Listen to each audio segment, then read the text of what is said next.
Alasan aku kenapa semangat ngonten walaupun viewersnya sepi. Assalamualaikum, kembali lagi di mini vlog ibu rumah tangga di perantauan. Awal aku bikin konten itu bukan karena jago, tapi aku penasaran. Banyak yang bilang monetisasi itu susah, harus punya alat bagus, harus punya skill tinggi. Tapi nyatanya yang paling penting itu mulai aja dulu.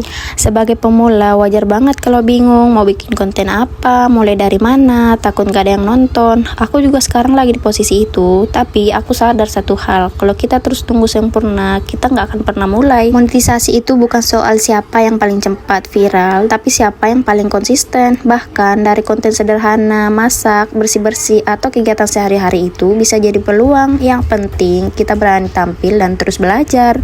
Di awal mungkin viewersnya sepi, interaksi sedikit, tapi jangan langsung menyerah, karena setiap konten yang kita upload itu proses kita untuk berkembang. Kita jadi tahu apa yang orang suka, apa yang perlu diperbaiki. Mulai dari yang kita punya, nggak perlu alat mahal, tapi seadanya pun cukup. Yang penting pencahayaannya jelas, suara terdengar, dan pesan yang kita sampaikan sampai. Pelan-pelan, kalau kita konsisten, peluang monetisasi itu akan terbuka, entah dari endorse atau kerjasama. Semua itu datang setelah kita menunjukkan usaha dan konsisten kita. Jadi, buat kamu baru mulai konten, mungkin sekarang lagi ngerasa ragu, mau mulai tapi takut jelek, takut nggak ada yang nonton, atau bahkan takut dikomentari orang. Tapi percaya deh, semua kreator besar itu juga mulai dari nol, nggak ada yang langsung jago di awal. Yang penting itu bukan langsung viral, tapi berani mulai dulu. Nggak perlu nunggu alat lengkap, nggak perlu nunggu perfect, pakai aja yang ada sekarang. HP kamu, ide kamu, itu udah cukup. Kadang kita terlalu banyak mikir, padahal yang dibutuhkan itu cuma satu, action. Upload aja dulu, mau hasilnya bagus atau belum, itu belakangan. Karena dari situ kamu belajar, kamu berkembang. Ingat, konsisten itu lebih penting daripada sempurna.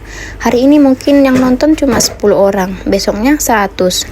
Dan suatu hari nanti bisa ribuan, bahkan jutaan. Jangan bandingin diri kamu sama orang lain yang udah jauh di depan. Fokus aja sama progres kamu sendiri. Karena setiap konten yang kamu buat itu satu langkah lebih dekat ke tujuan kamu. Jadi buat kita yang masih pemula, jangan takut mulai, jangan tunggu sempurna. Karena perjalanan menuju monetisasi itu dimulai dari langkah kecil yang kita ambil hari ini. Yuk mulai sekarang, konten pertama mungkin biasa aja, tapi siapa tahu itu jadi awal dari perubahan besar kita.